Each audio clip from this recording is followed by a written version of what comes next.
Lembra quando Moisés intercedeu pelo povo? Senhor, me risca do livro da vida, mas não destrói o quê? O teu povo. Tem misericórdia desse povo, não destrói eles.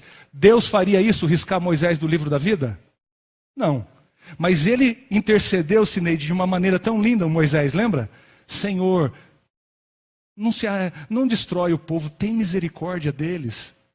E por toda a oração intercessora do líder, o que Deus fez? Poupou o povo de Israel em amor a Moisés. Paulo está dizendo também, eu estou sofrendo, meu coração está doendo por vocês. Quem dera fosse possível que eu, em favor de vocês, para vocês entrarem na compreensão de serem salvos e de saber quem é Jesus, eu renunciaria à minha salvação para vocês terem a de vocês. Eu me tornaria anátema, ou seja, excluído, contrário a Deus. Eu me separaria de Cristo, se isso fizesse vocês se juntarem a Ele. Tal era o amor dele, ele estava dizendo, eu abro mão da minha salvação, se fosse para salvar vocês. Se fosse para fazer um dos meus compatriotas serem salvos. Você acha que ele gostava e amava os judeus? Sim ou não? O cara está dizendo, eu abro mão da minha salvação se fosse para salvar vocês. Ele está dizendo, eu amo vocês que são meus compatriotas. E olha o que ele continua dizendo. São israelitas, pertencem-lhes a adoção e também a glória, as alianças, a legislação, o culto e as promessas. E além do mais, deles são os patriarcas e também deles descende o Cristo segundo a carne. Verso 20 ali. Fui achado pelos que não me procuravam. Revelei-me aos que nunca perguntaram sobre mim. Quanto a Israel, porém, diz: todo o dia eu estendi as mãos para um povo, e esse povo era rebelde e o quê? Contradizente.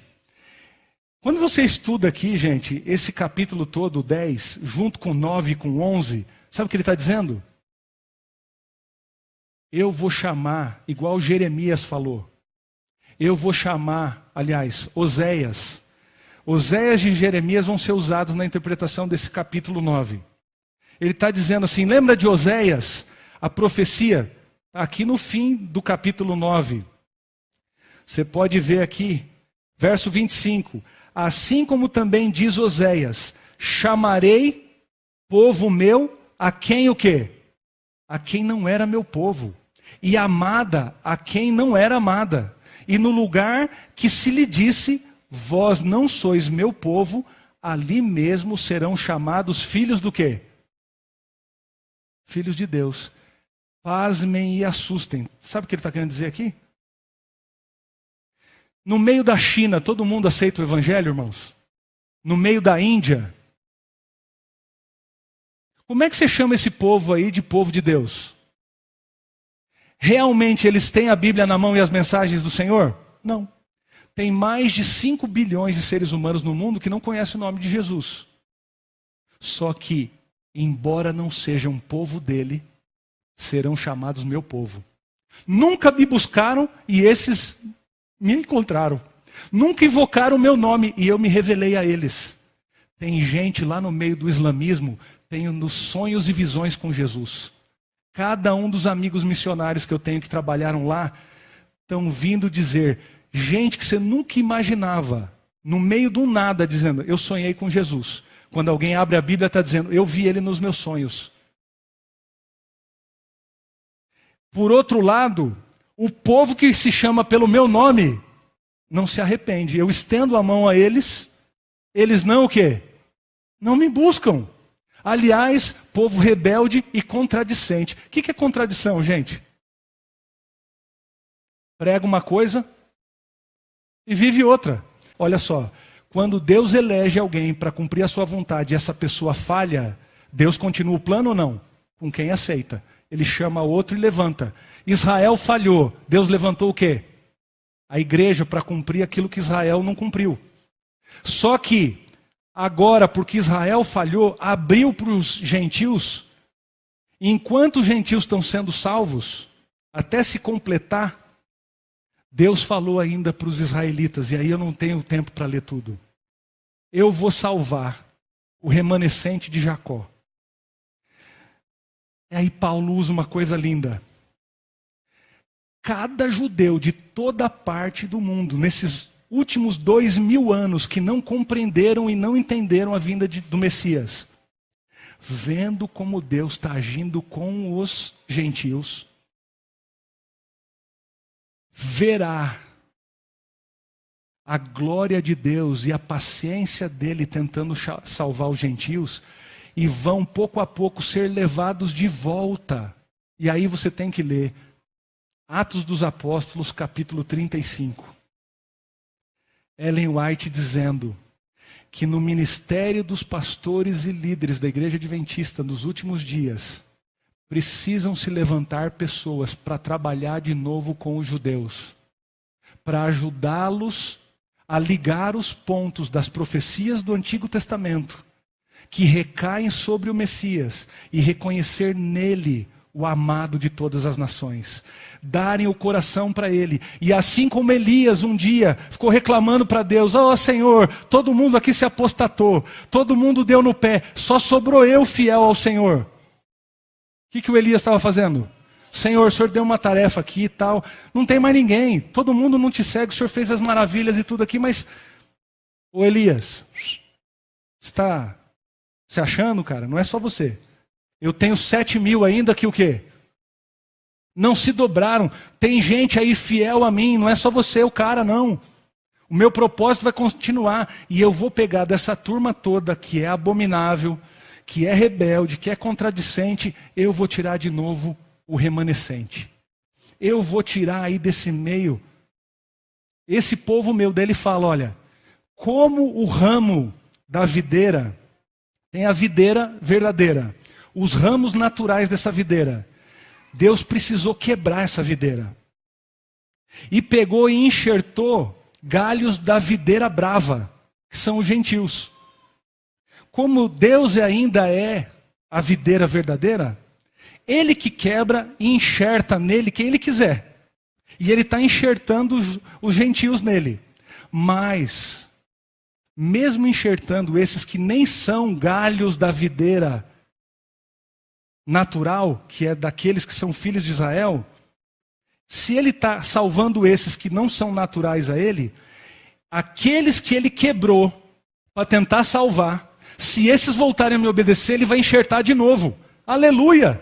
Sabe o que Ele está falando? Todo judeu que aceitar Jesus vai voltar para ser o quê? Da minha árvore, da minha videira. E no final, sabe para que Ele está fazendo isso? Ah, gente, no fim do 11, olha só, quando você vai para tudo isso: ó profundezas da riqueza, tanto da sabedoria como do conhecimento de Deus, quão insondáveis são os teus juízos e quão inescrutáveis os teus caminhos. Quem, pois, conheceu a mente do Senhor? Ou quem pode ser o seu conselheiro? Ou quem primeiro deu a ele algo que depois venha a ser restituído? Porque dele, por ele, para ele são todas as coisas. A ele, pois, a glória eternamente. Sabe por quê? Verso 32. Porque Deus a todos encerrou na desobediência, a fim de usar de misericórdia para com todos. Irmãos, tudo que ele passa a falar aqui no livro de Romanos é que todos pecamos e carecemos do quê? Da glória de Deus. Quem carece da glória de Deus? Judeus e gentios. Só que quem vai ser colocado como vasos de misericórdia é quem Ele está fazendo e preparando para ser esses vasos. Quem são esses? Aqueles que estão sendo os meus fiéis servidores, seguidores, aqueles que estão ouvindo a minha voz. Não é só o judeu de carteirinha dizendo: eu tenho que entrar no clube porque meu pai foi, porque Abraão, Isaac e Jacó. Não vai ser por descendência nenhuma que alguém vai se salvar.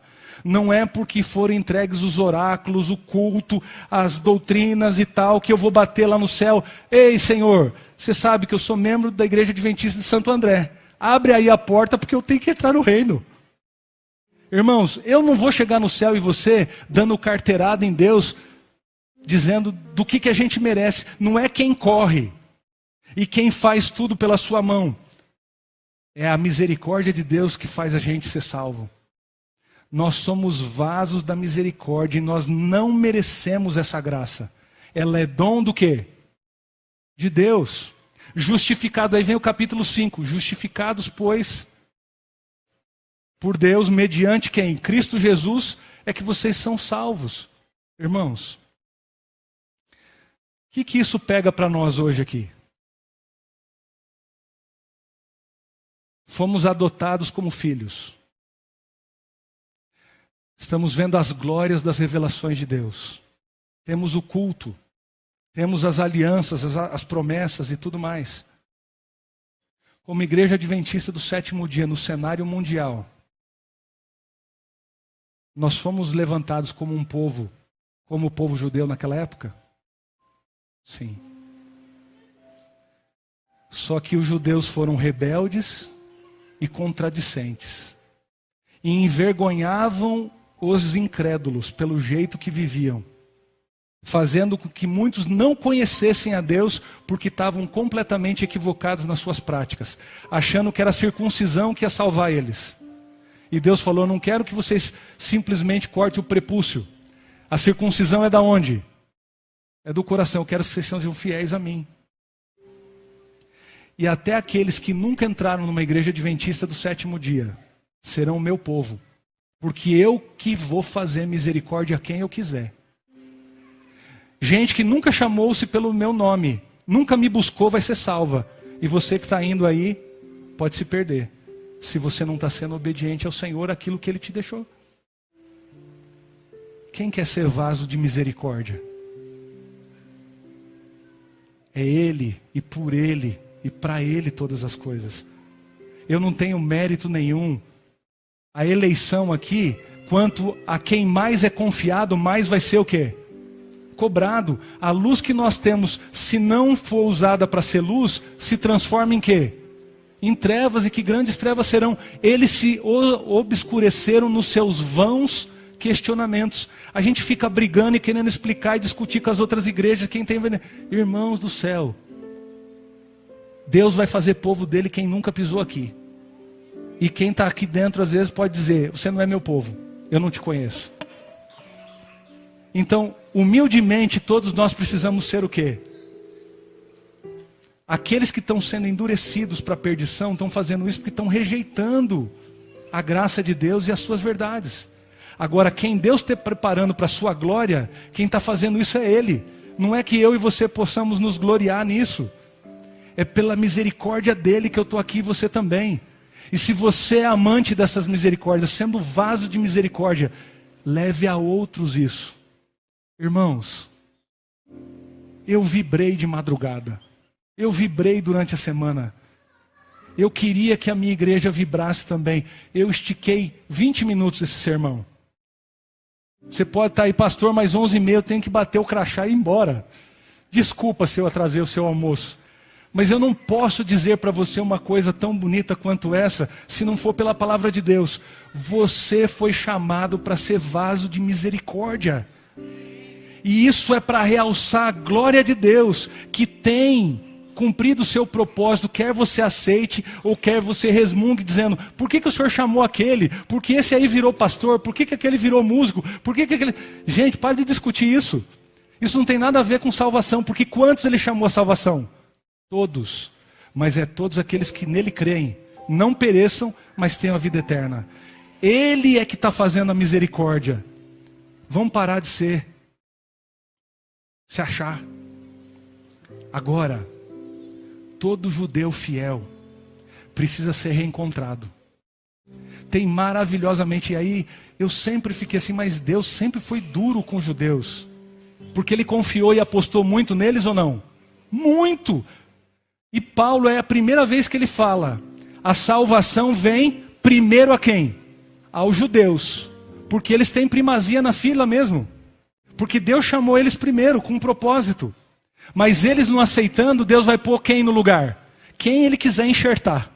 todos os gentios. Mas também o juízo vai começar por onde, gente? Pela casa de Israel. Vai dar pau primeiro na cabeça de quem? Em quem conheceu e rejeitou. Você está pensando então, hoje a gente está mais responsável ou menos aqui? Tudo que Deus confiou é para a gente se achar ou para se responsabilizar? Muito. Mas Ele te chamou para ser vaso de misericórdia.